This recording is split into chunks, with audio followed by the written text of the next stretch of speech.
part of the Press Play Podcast Network. Look up in the sky. It's a bird. It's a plane. This is Jason J. Lewis, the voice of Superman on Justice League Action. This is Mark Wade, writer of Superman Worldwide. You're listening to the Krypton Report.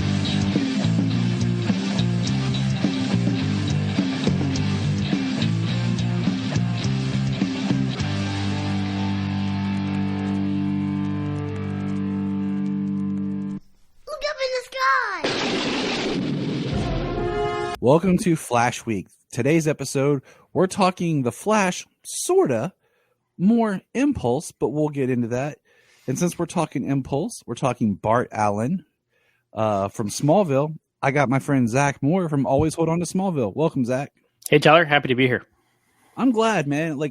Okay, so this is part of, like I was telling you, the Flash Week. We're talking, live action and major media representation of The Flash. How excited are you for the Flash movie? I have very conflicting thoughts about the Flash movie, man, to be honest with you. Honesty is good. So, this movie has been, 10 years in the making, almost, right? I've said this probably on every episode. It cracks me up that the day after Grant Gustin's Flash premieres on the CW to great reviews, high numbers, they announce Ezra Miller as the Flash, and then he'll have a Flash movie in 2018. Yeah. So here we are. 28. That's correct. That was the original release date, 2018 for the Flash. And here we are. Grant, as of this recording, Zach and I are recording on the night that Grant's Flash has ended. Mm-hmm. Neither of us have seen it yet. So No. Right now, technically, Grant's tenure is over, and Ezra comes out next month. So it's like 9 years basically. There's a lot to be said about that and how we got to that point, but it is crazy that Grant's entire run, outside of being on Arrow when his original appearance, his entire run start to finish of the Flash series began and ended in between them casting and announcing Ezra Miller as the Flash and that movie finally coming out. So that's one thing. Yeah. The other thing is, and this is thinking back to, take yourself back, right, to 2014, 15-ish, right? It was 14. 14, okay. There was no Flash yet in the movies, right? That was a perfect time if they really wanted to create some synergy between the TVs and the movies. They could have been like, okay, we have Batman, Superman, and Wonder Woman, right? Obviously, they aren't going to be on TV, but we have these other shows that are doing well. Why don't we take the Flash and Green Arrow and whoever else and build your Justice League across multimedia, right? Which is the plan for DC Studios. We'll see how that turns out, because how many plans have we heard from DC, right? So I was like, why are we doing this yet again? Why does the Flash get to have his own TV show, but it's a different guy in the movies, but then the TV can't use Batman or Superman? It's the rights issues have been a nightmare, as we'll talk about with Smallville a little bit, I think. Yes. Because, we'll hold on to that thought, right? And so there's that whole factor. Then there's, I love the Flash, right? I grew up watching the John Wesley Shipp Flash show and really enjoyed that. And I have a show on my Patreon about that show and other things like that. So I love that show. So I'm a Flash fan. I've always been a Flash fan. I'm not Mr. Aficionado when it comes to the comics, but I know enough about the lore, like Reverse Flash, stuff like that. So when you hear there's going to be a Flash movie, you're like, oh, wow. I can't wait to see what Flash movie it is. And of course they do Flashpoint and they make it basically a Batman heavy movie. So I'm conflicted about that because of course I love Michael Keaton as Batman, right? Who our age doesn't? Exactly. Grew up loving those films. They're still my favorites. Quote them all the time with friends and stuff, like the definitive movies of my youth, right? But I don't think this is the right way to bring back Michael Keaton. I think Batman Beyond would have been the right way. So I'm happy to see Michael Keaton back, but I'm like, why are you doing it like this, right? So, and then there's the Ezra Miller of it all, where Ezra Miller has not been an upstanding citizen, right? I don't know how else to say it, but the dude's committed some crimes, and we're just going to ignore that. And they just delayed this movie so long that maybe people will forget about that. So all those factors, right? I'm very conflicted about this, Tyler. That's my honest opinion. I hear you. Yeah. And my thing is, I try to think. I love the character. I'm with I have 4 comic book tattoos, and the Flash is one of them. And I think about the movie is more than one person. And I try to think about all the people that's put in a lot of hard work to make this. And then I try to with the Michael Keaton thing, I think, we heard that they were going to spin off and do Michael Keaton was going to be in Batgirl. And then maybe they were going to do a Batman Beyond movie and all that kind of behind the scenes stuff. So I'm just kind of trying to put that out of my head. Mm-hmm. I think the marketing's been a little bit more Batman heavy because of the Ezra Miller thing. Yeah. I am glad that Ezra is seeking help.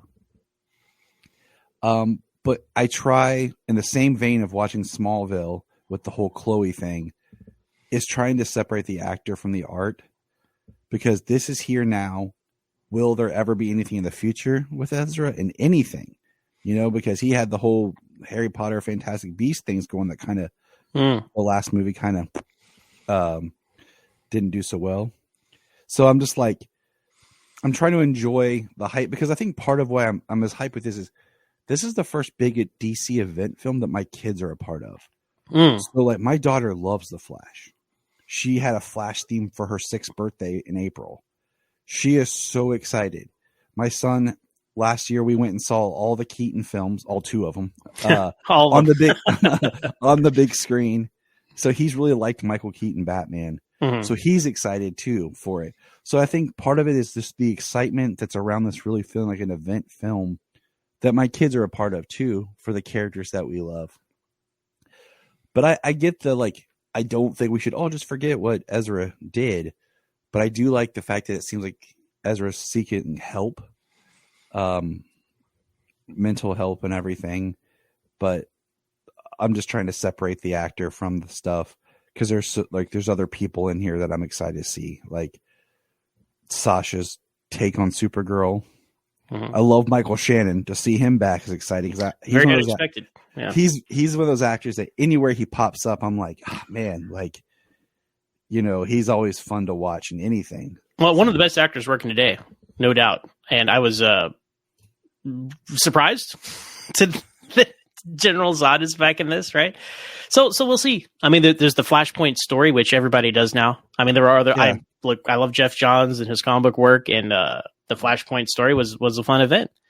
But I wish people knew there were other Flash stories to tell, because I think you look at the Flash TV show with the Grant Gustin show, right? I mean, they did that in the middle, but they kind of earned that in over seasons, and there's so much.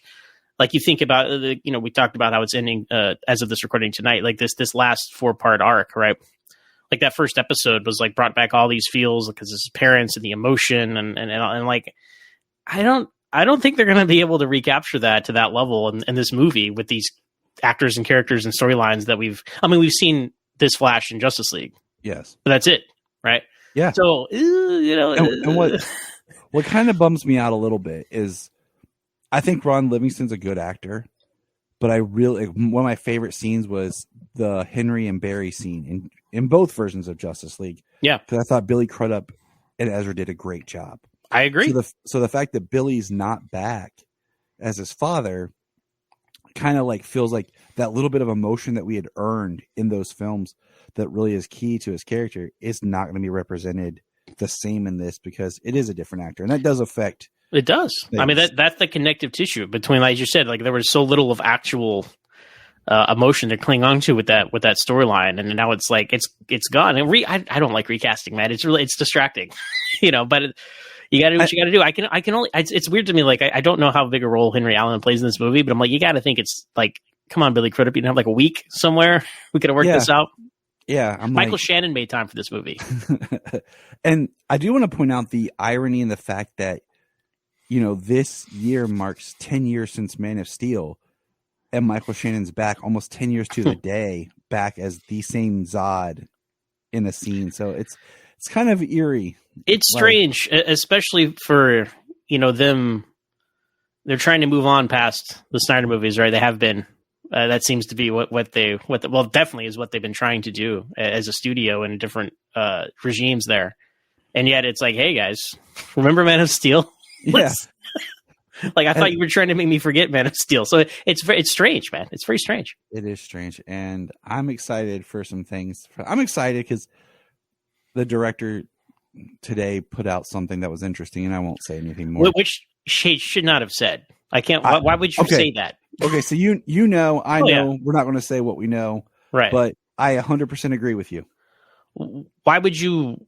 What do you have to gain from sharing that information? Like that would have been a fun surprise, and now people who just happen to be scrolling through Twitter know that now. Like, I don't seek this. I get like barraged by like either Twitter or friends who see something because people are like, oh yeah, Zach's the superhero guy, the Superman guy. Did you see this? Yeah. No, yeah. Well, no, I didn't, but thanks. Sometimes I don't want to see this stuff sometimes. So anyway, we're on the same page. I don't want to see the image. Okay. Yeah, so that's I'm like, please don't show me that. That's a good point, because that is still up in the air about what form that's gonna take, and we'll leave it there because we don't want to spoil anything people don't know. But between now and then, I'm sure it'll. I've joked with some friends like the whole plot of this movie it'll be easy to find between now and the release of the movie. Unfortunately, I just want to say I've really loved the marketing for the film, because I feel like with all the stuff all the trailers and stuff they've released, it's like they show us a scene, but maybe they show us like a couple frames earlier or a couple frames later, but they've not shown, like, there is a character called the Dark Flash that exists somewhere in this movie. I have the toy over there on my shelf. Yeah, thanks, Funko Pop. And then there's the Funko Pop. Like, I have, so there is a character that we've not seen. I have my suspicions about that character, but we'll leave it there. And that's how I feel too. And I'm like, I'm cool with it. But we're here to talk Smallville. Yes. And so I have a little thing I'm going to read first, just kind of introducing. While Smallville didn't use Barry and Wally, the writers did incorporate some of their character traits into Kyle Gallner's Bart. Due to Warner Brothers film-related restrictions on Smallville, there was only so much the show could do with the Flash mythology. And it is the main reason that Bart had to be called Impulse instead of the Flash, as originally had been planned. According to Smallville co-creator Al Goff, Bart is the Flash that DC approved, which indicates that both Barry and Wally were off limits. Based on the restrictions that DC had put on other characters in the past, this isn't too surprising, similar to the situation with Batman and Wonder Woman. DC had big plans for the Flash that didn't involve a role on the small screen. Though DC didn't want the Flash on Smallville, they did ultimately allow the use of Bart Allen with some restriction. The Flash name was used in the episode promo, but it was avoided in the show. Smallville writer Stephen S. DeKnight has explained in the past that DC asked him not to call him the Flash, so the codename Impulse was used in its place. However, as DeKnight has noted, this didn't stop viewers from seeing him as the Flash. Smallville also made fun Easter eggs of his comic book identity and such in the film. Jay Garrick, Wally West, Barry Allen, whoever you are. All right. My name's Bart. I remember that promo, like, and I, when I covered it on my podcast, Always on the Smallville, I definitely was like, hey, there it is. They called him the Flash, like the Flash on the WB, right? Yeah, the logo, it's all there. And you're absolutely right, the promotional material. So what is your, what's your headcanon for, do you think who is Bart Allen to you on Smallville? Well, he is, I think of it like he's the Flash starting out. So he's not really the Bart Allen from the future. Okay, so I'm going to address what was in the film on this show, not the film, in the show. I know that things change a little bit when you get to season 11 in the comics, and I have not read that in so long. Mm-hmm. That's not canon. And that's the other argument right there. So you just ignore that. We're just talking about the show for our listeners. I take it, since technically there is the multiverse. We've established that with Crisis and everything. So on this world, there isn't, Barry's not there. This is just Bart Allen, and this Bart Allen is, technically, however you want to spin it, his name is Bartholomew Allen, just like Barry's, but Barry goes by Barry. He shortens Bartholomew to Barry, and Bart shortens it to Bart. Mm-hmm. So you could kind of like wiggle it later that, as he grows up, maybe he starts going by Barry or something. It's just, it's one of those things that I'm okay with. Impulse, it makes sense why they went with that. You know, my history with the character is this was the first episode that I watched on, I think it was the Family Channel, whatever it was, like ABC Family. Yeah. When it, before it was Fox Family or reverse that. I can't. Yeah, I think it was. I think it was Fox Family first, but yes, a lot of people watched season 4 there on the Family Channel. Because when season 4 aired is when I was working, college started and everything, so I wasn't. That was when I got into my rotations of buying the DVDs as soon as they hit and just kind of binging, old school binging, you know, with DVDs. It was a little more work because you had to get up and change the disc. Yeah, totally. But this was one that I remember. I actually came home.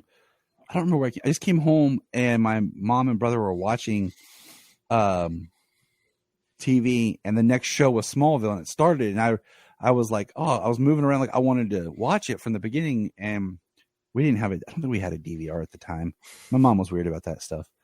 But I just remember him saying Bart, and I was like caught off guard, like Bart, because I didn't know about that character. Mm-hmm. You know, because I had followed the Flash comics. Because you know the ID scene was cool.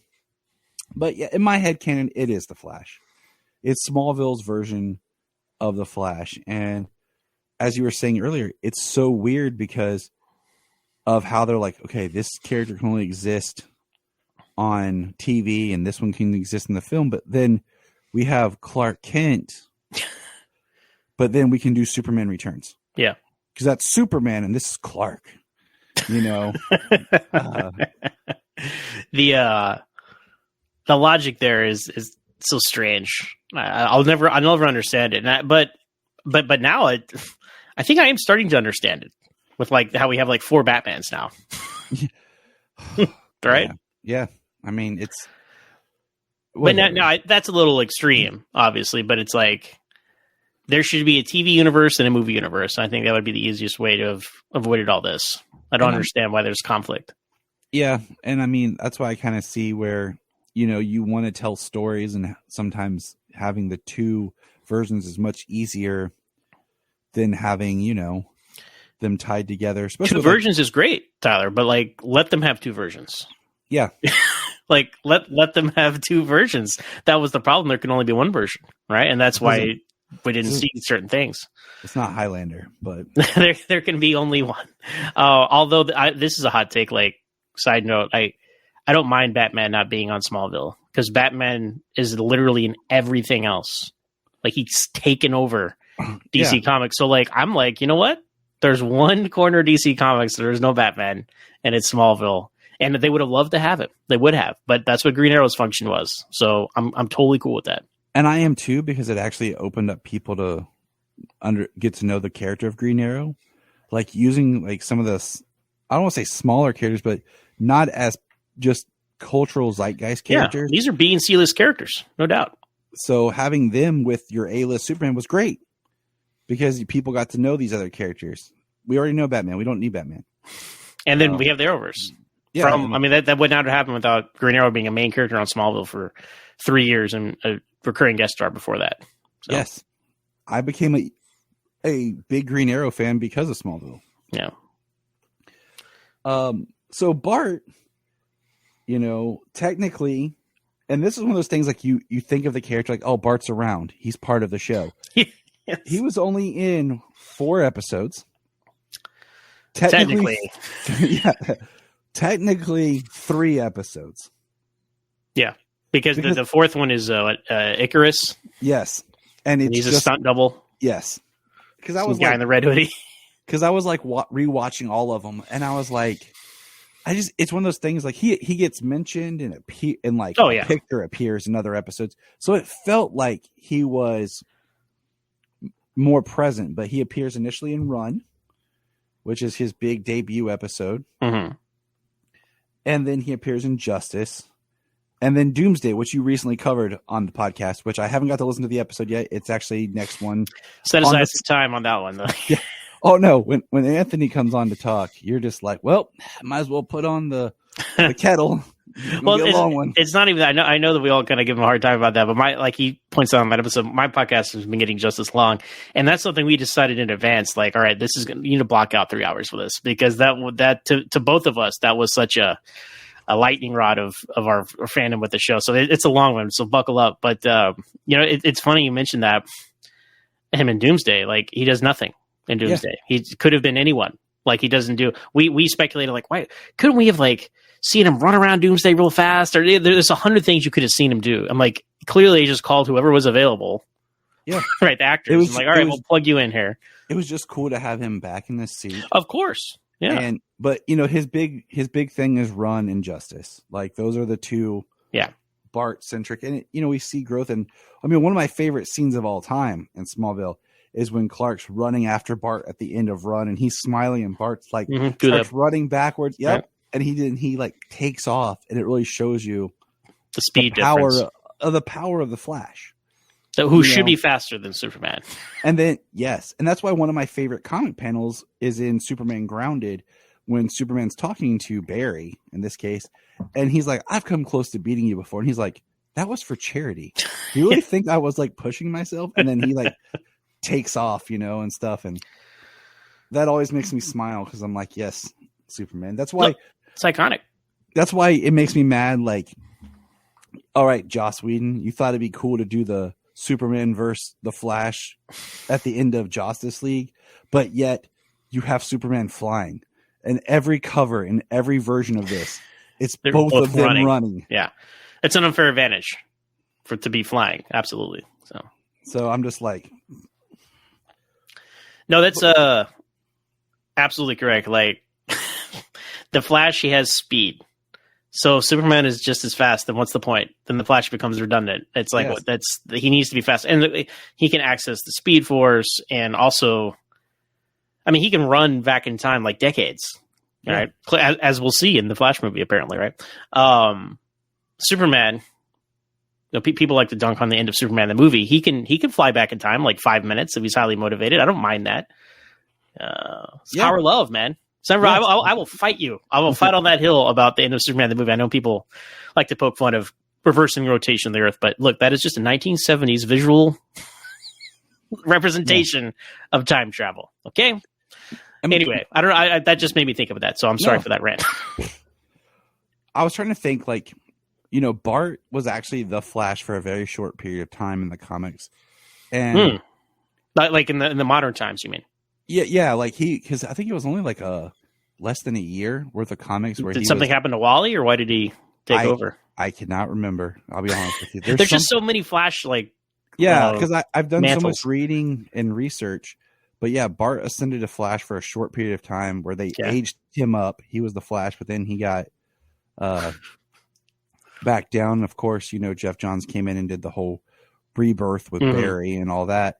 But this aired before that, so it kind of makes sense in a way why Bart would be used as kind of the Flash, because it's like, hey, he was the Flash, but you're kind of like he's Impulse, so you kind of get your own character, but you still get the live action representation of the Speedster.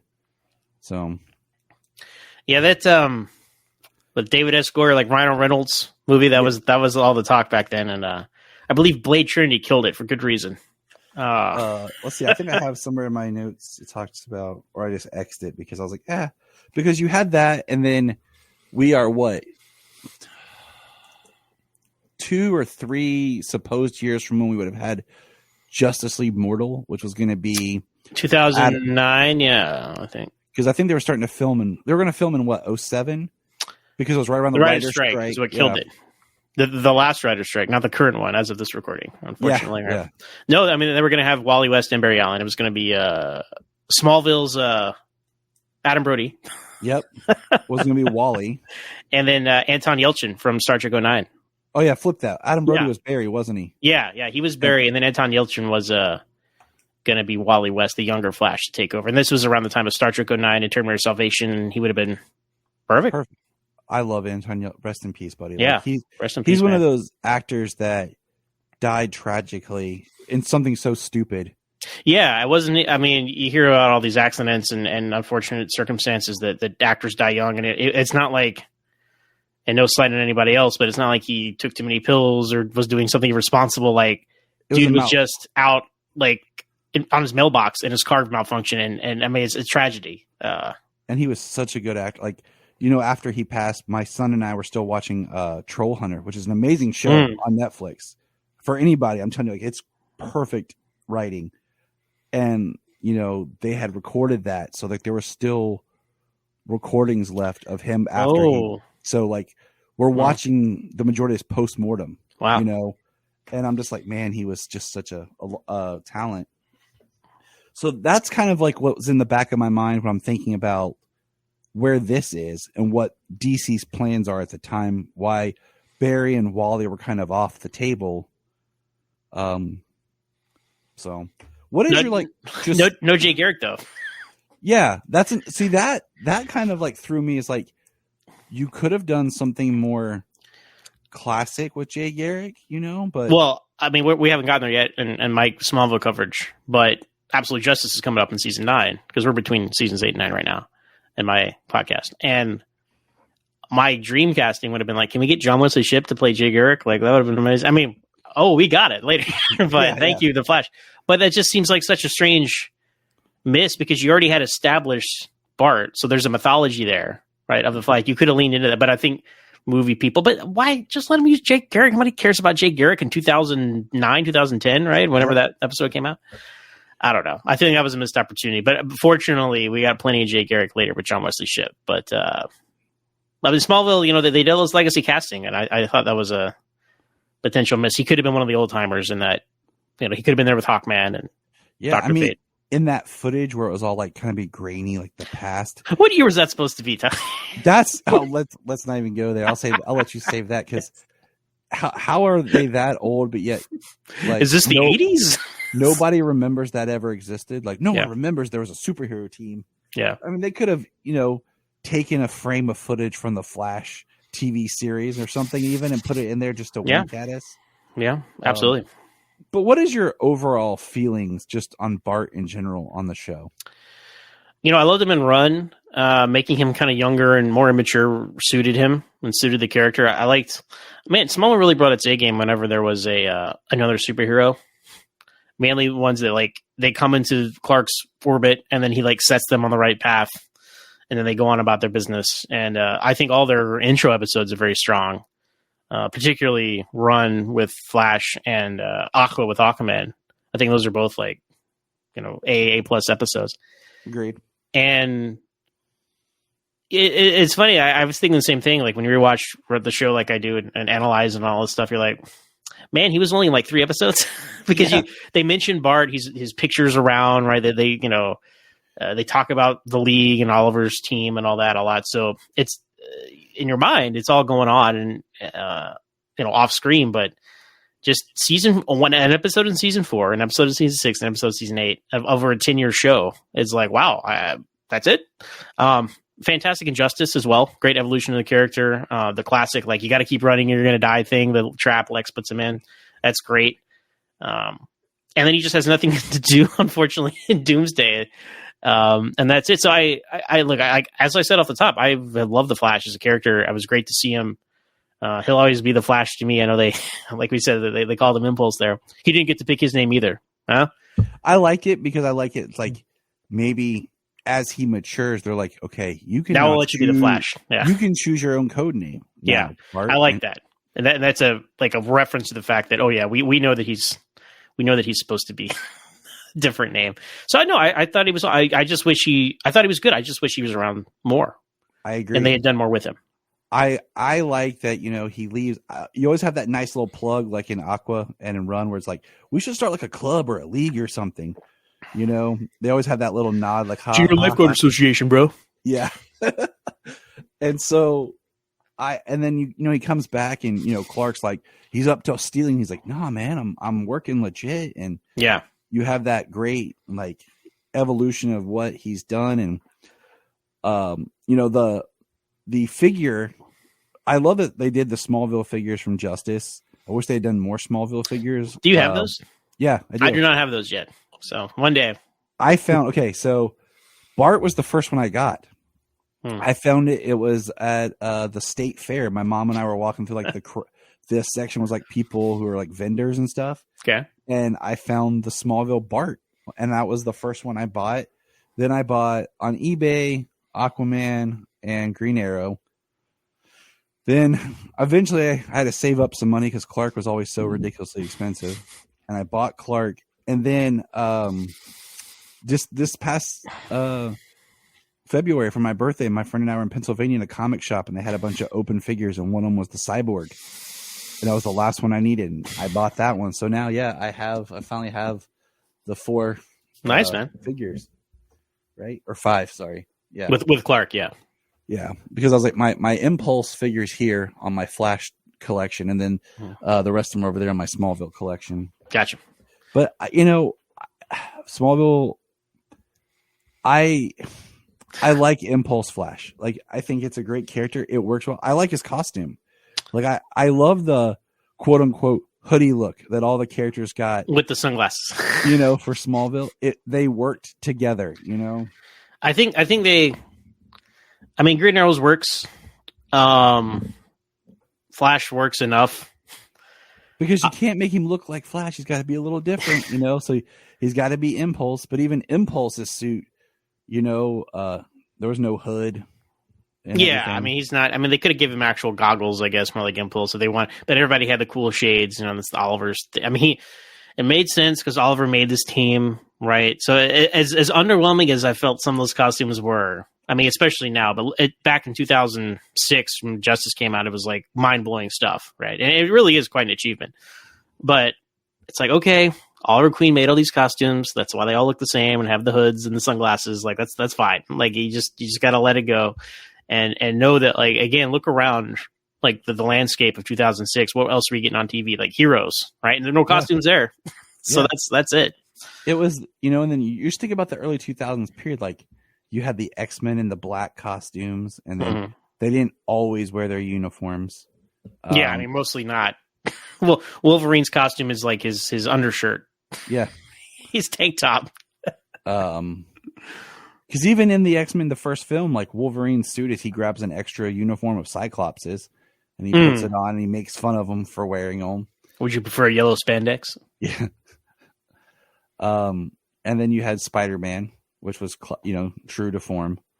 And then you had a couple others here and there that were like still trying to be their comics, but, at the same time, it was still in that era where it had to be darker and more gritty, and we can't actually do like pure comic. Though I still think Ben Affleck's Daredevil suit is awesome looking.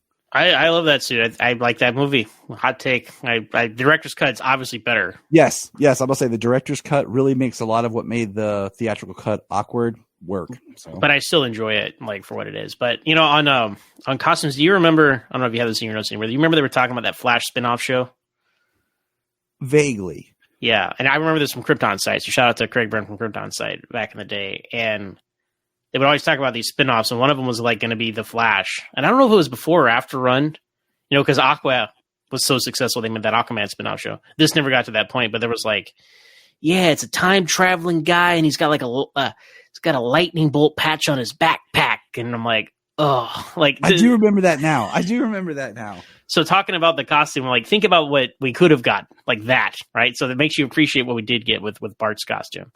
And as frustrating as many jokes we make about him, like, really being the Flash and the studios making him Impulse, like, you can be a lot cooler with, like, whatever changes they made and however the character is because he's Impulse. Because he's not Barry Allen. No, it's Bart Allen. Like, sure. Like, his flashlight, man, and I'm from the future. Like, all these weird things he said, just maybe half being sarcastic. Obviously, when he tells Chloe he's from the future, that's just him showing off. Or is it truth? We don't know.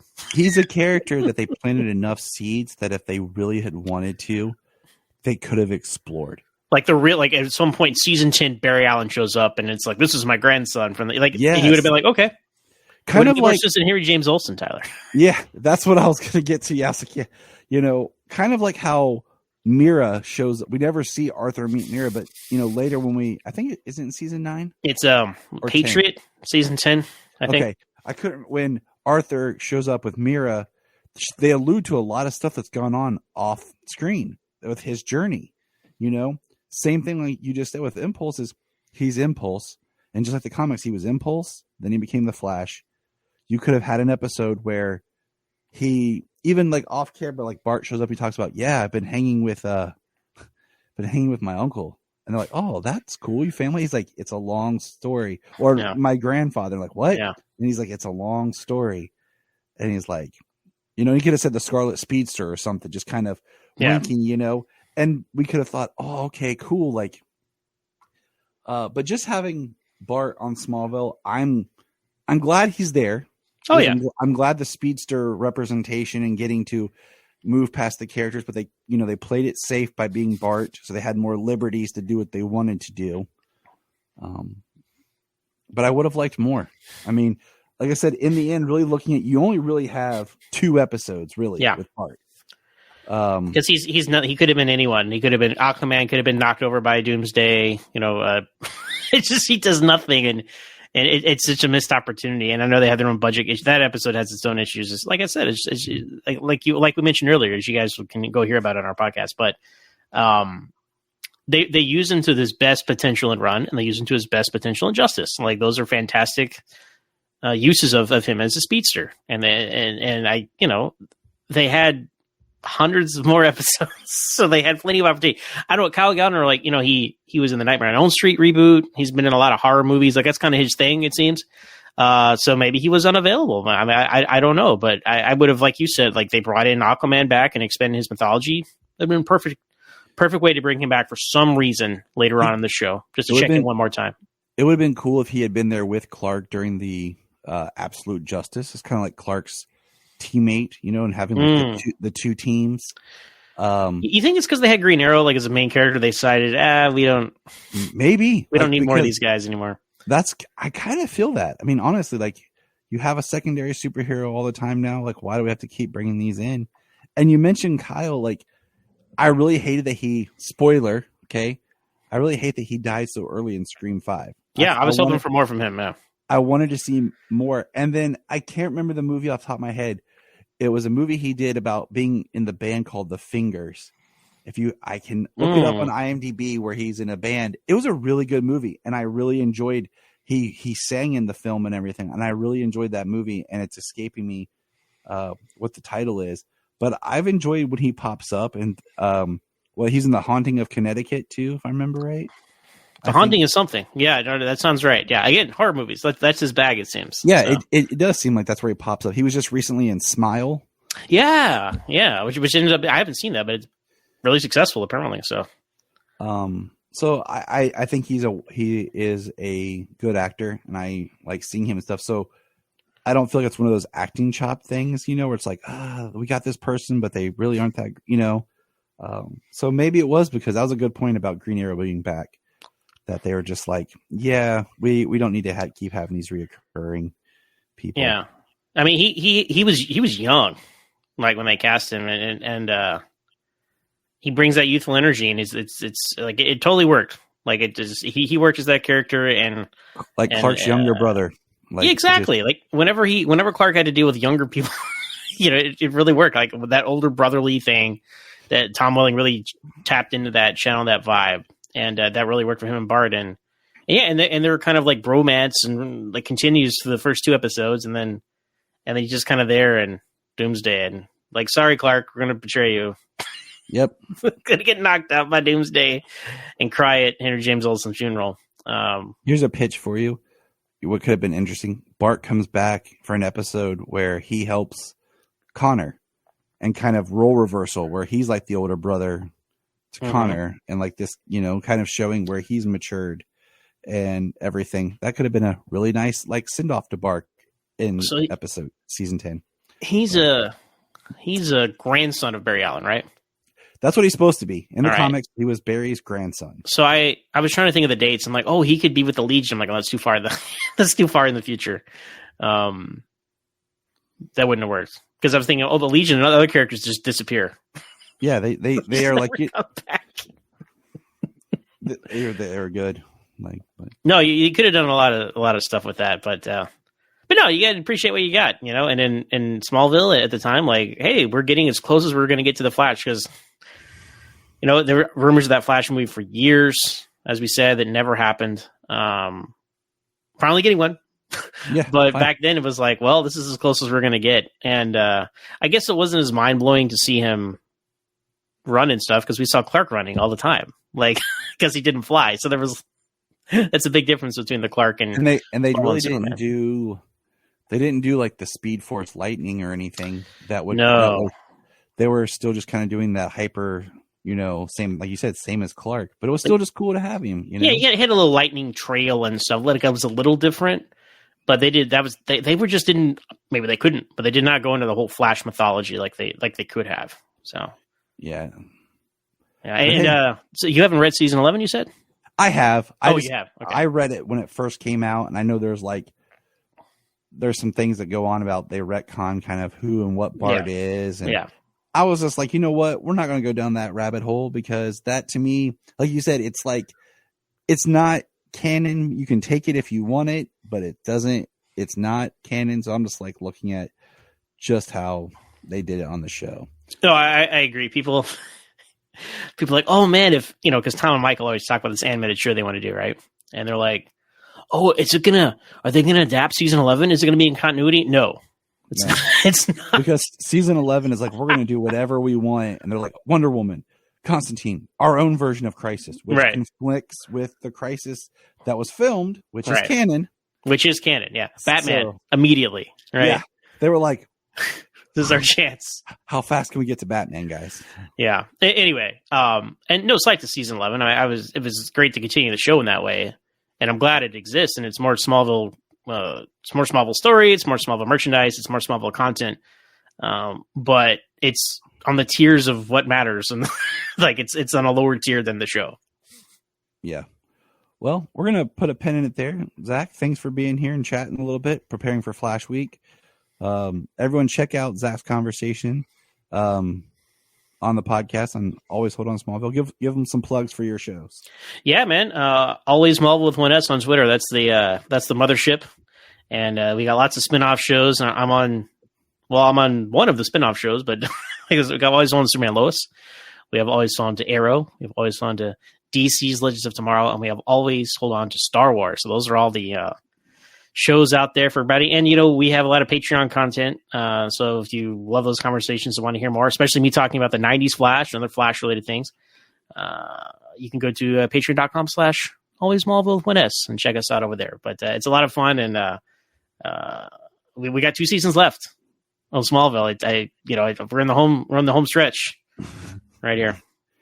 And it'll be fun to kind of like when you get done to kind of look back and see where DC as a whole has been from when you started that show to where you are now, and just like how you got derailed from other things that kept coming up. And yeah, I mean, the first month, I started in February 2016.